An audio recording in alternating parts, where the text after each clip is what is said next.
What's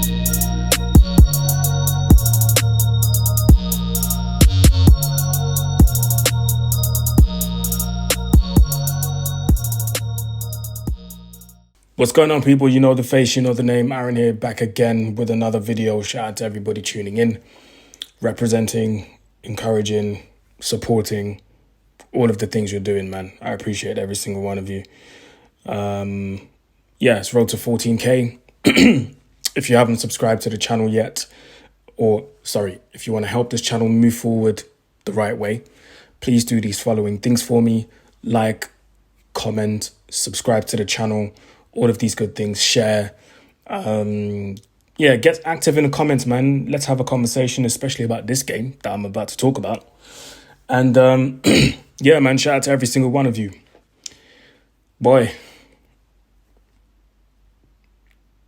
I think I wouldn't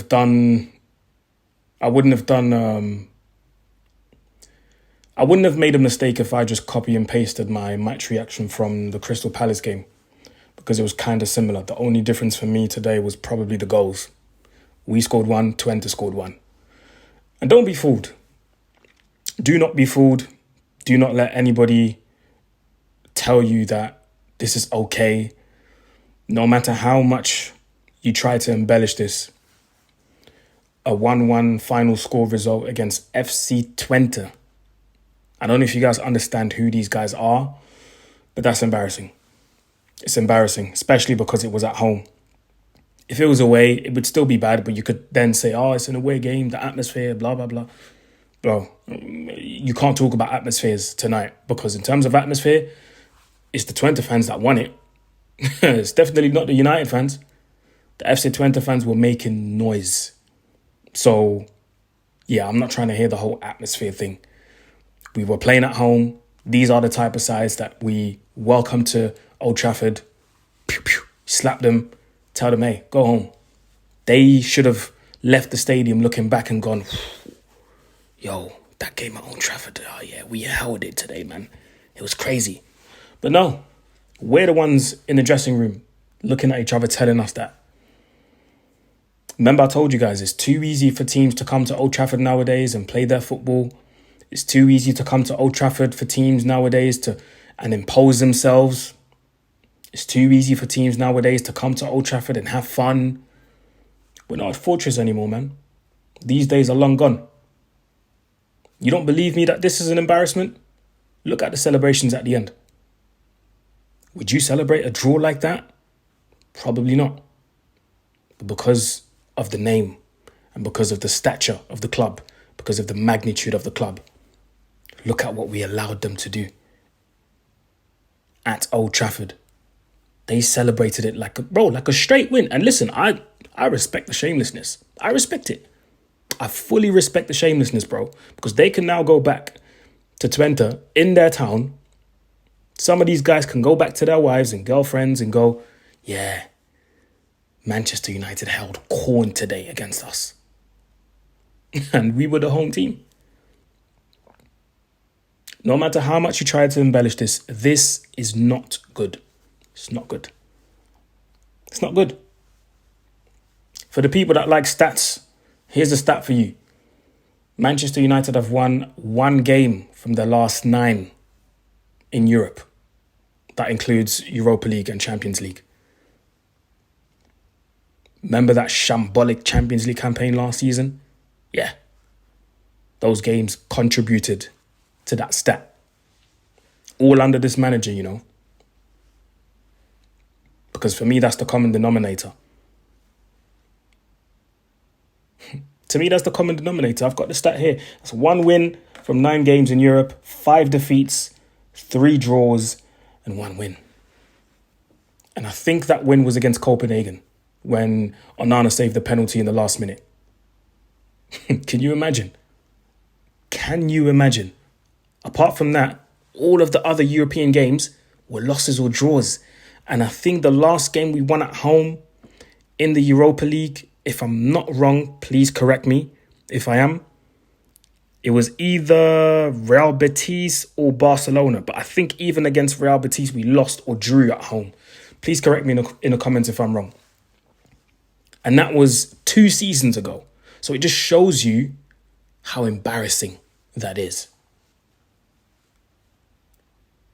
I had to write some stuff down so I don't forget, because obviously I'm fuming right now and I tend to forget what I want to say when I'm fuming.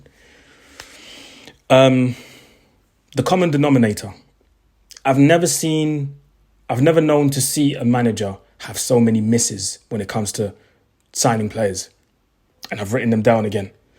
There's nobody in this team that I can look at that Ten Hag signed and go, this guy is a straight hit. And when I say straight hit, I mean straight hit. Like, my man hit the ground running, no matter what the position is.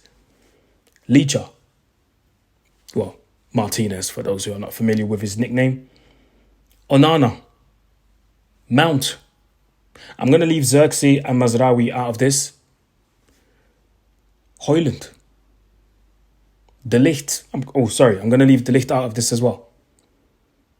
Like, you look at some of the signings he's made. None of them are hits, bro. None of them are hits. And I don't understand people that sit there and say, oh, but we've made progress in the build-up. But we've made progress in impressing. Like I said, the progress we're making, so this is us. Bit of progress, then we do this. Bit of progress, then we do... And this is his third year, man. This is his third year. And I'm going to use Ruud Gullit's word here because I've seen some of the quotes already before I started filming. Ruud Gullit was like, I'm not surprised by what I'm seeing from Manchester United because we've seen this for 3 years. Literally, I don't know if he said this verbatim, but yeah, you get my point. But hey, it's a process, innit? It takes us 4 years to look decent because right now we look half decent. It takes us 3 years to look decent, while other teams look amazing after 6 months. Other teams have an identity after 3 months. Certain managers come to the Premier League and have been here for like 2 minutes and they play better against us. And they tactically, they are better than Ten Hag, who's been here for, this is his third year now. My mind can't fathom this, man. My mind can't fathom this. I repeat, this is his third year. This is like telling a gal you're going to change, but you ain't going to change. She's got every right to dump you, bro. Like, I just don't understand. We look half decent. But guess what? Half decent is not good enough. In the Premier League, in the Europa League, half decent ain't good enough because look at what half decent gives us against FC Twente. FC Twente. And shout out to them, man, because they came to Old Trafford and they balled out, bro. They can be proud of themselves. The fans are obviously going to be proud of the team. They can be happy. They can fly back to Holland, be proud. That is just a valuable point that we gave them. We made some of these guys look like absolute world beaters today. And obviously, a lot of them are Dutch. So don't be surprised if one of the mandem playing for Twente gets the first call up for Holland. Whether it's this international break or any of the following international breaks in 2025. Do not be surprised because it will be thanks to us. We made some of these guys look like, bruv, what's that midfielder's name? Bahir or something like that? The guy that scored number 10, Lammers. What a goal, by the way. He gave Onana the eyes. And again, I'm not a goalkeeping expert, but my brother, why is your front post so open? I'm not even trying to get angry. Same thing that happened against, Liverpool. I asked the same question. I'm not a goalkeeping expert. I've never played goalkeeper when I was playing back in the day. But why is the front post so open? Why is it so easy to score against Onana? Shout out to Ericsson. Banging goal. Amazing technique. We know he can do that. It took Ten Hag this long to understand that in midfield, it's not physicality that we need. It's not pace that we need. It's not pressing and all this looking busy stuff. We don't need that. We need technically secure footballers that will know how to pass the ball properly, that will know how to break lines, that will know how to fizz ball in between the lines if we play against the low block. We don't need 3 players of the ilk of Bruno Fernandes playing in the... Bro, that's ugly, man. That's ugly. I won't even talk about Bruno Fernandes because this version of Bruno Fernandes, I've seen it for the past 3 years. You guys are just seeing it now. So welcome to my world. It's by the way, it's so funny seeing people be surprised about Bruno Fernandes. Like, oh my God, why is Bruno playing so bad? Bro, he's been playing bad for 3 years. The stats have been overshadowing it. But people don't choose to see it. People don't choose to see it. I'm not even going to blame Eriksen for the mistake that he made because his teammates, what were you doing? Why is nobody telling him, hey, man on, release? Why is nobody telling him that? So as much as, yes, that's a mistake that led to a goal, I ain't blaming Eriksen. Nope. Because look at the catalogue of errors that happened prior to that specific incident. Look at the incidents, the phases before that. Look at those two and then come chat to Eriksen. Because I ain't blaming him. No. Rashford was actually one of our better players today. Ahmad was one of our better players today. Xerxes, fantastic game. I do want to say though, Xerxes, I like you. Really like the technicality, quick feet, quick thinking. I love all of that. But you're going to have to start scoring, my guy. But like I said, he's been bro, this is his first season at the club. So, cool. Eriksen, Ahmad, Rashford, Xerxes, they were some of our better players today. And guess what Erik ten Hag does?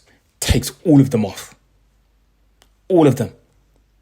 Brings on Garnacho, Højlund, Bruno plays out on the right. Who else came on? I can't remember who exactly. Off the top of my head right now, I just can't remember. But again, he's bringing on the PMP merchants, Mason Mount, and bro. And a lot of these players are your players. You wanted them at the club, and they're all misses, bro. Like I can't even be excited for substitutes to come on and be like, oh yeah, this one's gonna change the game. Nope, none of them did. None of them did. Nobody can chat to me about injuries right about now. Because last season, everybody tried to gaslight us and say, oh, injuries. Nope. Look at what's happening without injuries. And this is stuff that I've been telling people.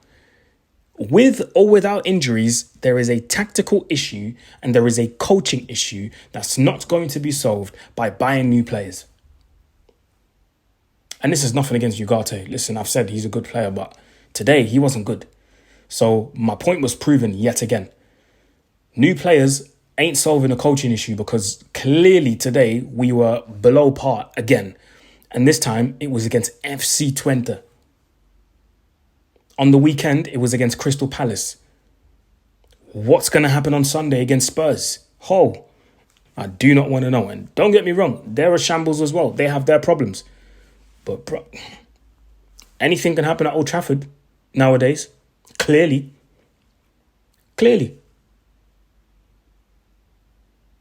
3 years into Ten Hag's reign, and we're still seeing the same thing in a negative way.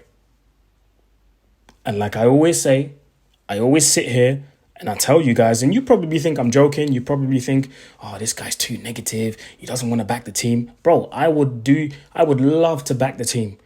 But what I can't do is be a hypocrite. What I can't do is start sitting here and lie to you guys that we played well today and start giving you this whole, we were unlucky and we couldn't convert our chances.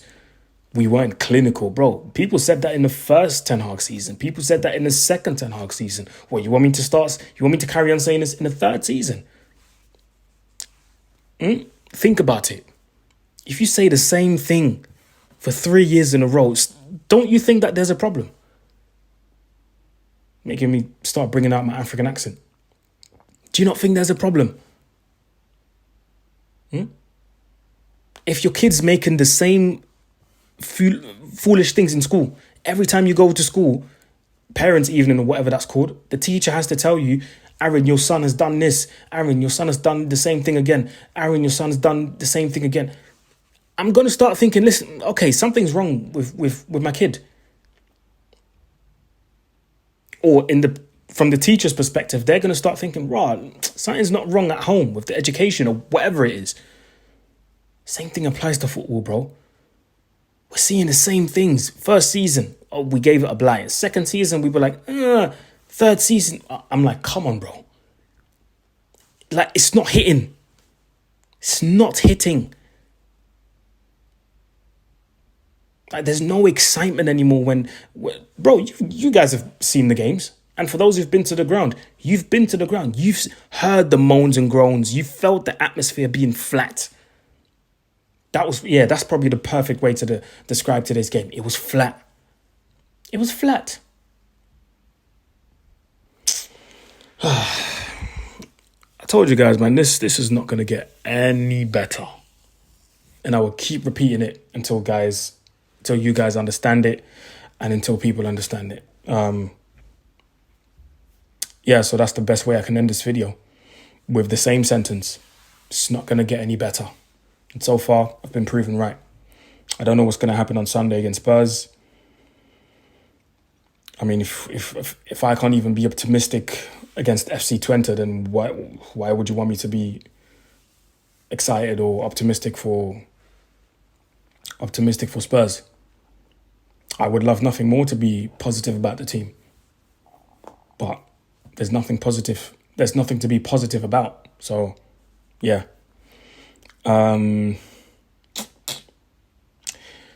That's probably my final word, man. It's not going to change. It's not going to get any better. So, yeah, I can't see this getting any positive. I really can't. Anyway, people, if you've made it to the end of this video, time for the final word. If you made it to the end of this video, please go in the comment section and type in. What are you guys typing in today? All right, cool. I'm wearing Man United's away top from last season. So if you made it to the end of this video, please go into the comment section and type in green. Yeah, that's how I'm going to know that you made it to the end. Apart from that, people, you know what to do. Like, share, comment, subscribe, all of these good things. I appreciate your support. Road to 14K. I was going to say 15, but hey, let's be optimistic. Road to 14K, sorry. And yeah, I will see you guys soon. Peace.